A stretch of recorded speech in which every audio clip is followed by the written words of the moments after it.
Hello everybody and welcome back. My name is Kari and today I'm doing my most disappointing books of 2020. To start, we have Salt to the Sea by Rita Sepetys. This one was just sort of bland, honestly.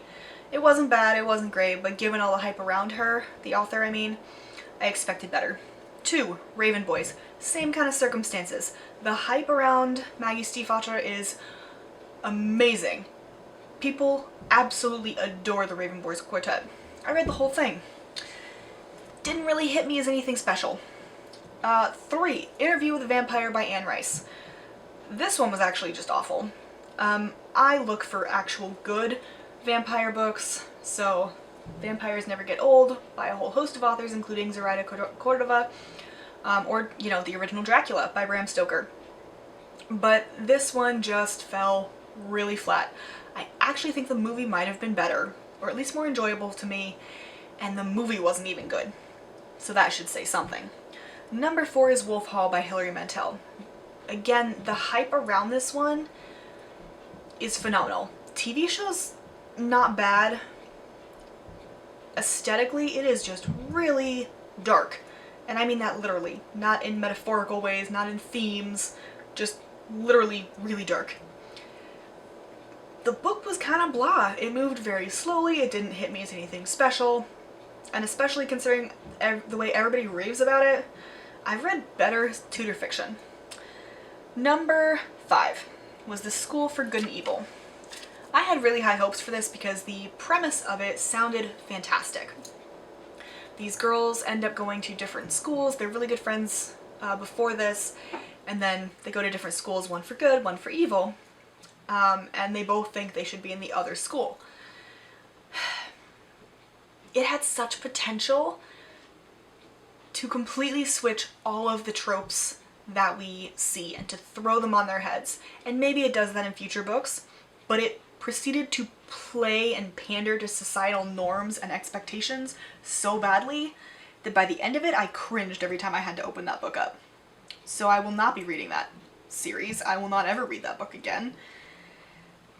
And it was just really disappointing because I wanted it to be more than that. Next we have one that shouldn't really be a surprise, and that is The Ballad of Songbirds and Snakes by Suzanne Collins. Everybody and their mother knows what this is. We know that it's about President Snow before he becomes President Snow because it's the 10th Hunger Games as opposed to the 75th. This is a bad attempt at a redemption story for a villain who shouldn't have needed one, who shouldn't have had one. Because, first of all, you don't do a redemption story 60 years ago. That's a justification story. Second of all, he can't be redeemed. So there's that.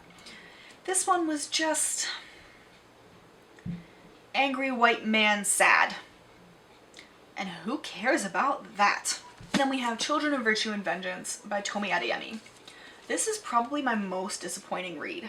Now, with this one, and pretty much this one alone, I will say I do still love the characters, the world is still gorgeous, the plot was very fast-paced, but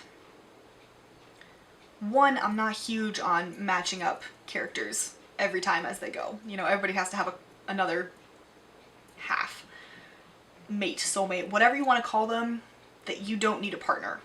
And that drives me nuts a little bit in YA. This book particularly does that a lot, or this series rather. It's also much shorter.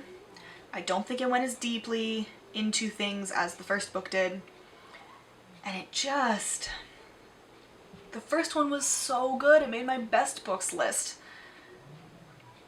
This one fell far short. Again, the writing is gorgeous, the world is gorgeous, the characters are really fun. It just didn't go far enough. There should have been so much more. She should have delved in a lot deeper into the relationships and the motivations of these characters. And she didn't. That was my very fast disappointing reads of 2020. Again, there's some predominantly Virtue and Vengeance that are just, yeah, otherwise this was a good book, it just didn't do enough. And the rest of them just didn't do it for me. And I'm not sorry, because that's, you know, how books work. They don't do it for everybody. Anyway, that's all I got. I will see you in my next video. Bye!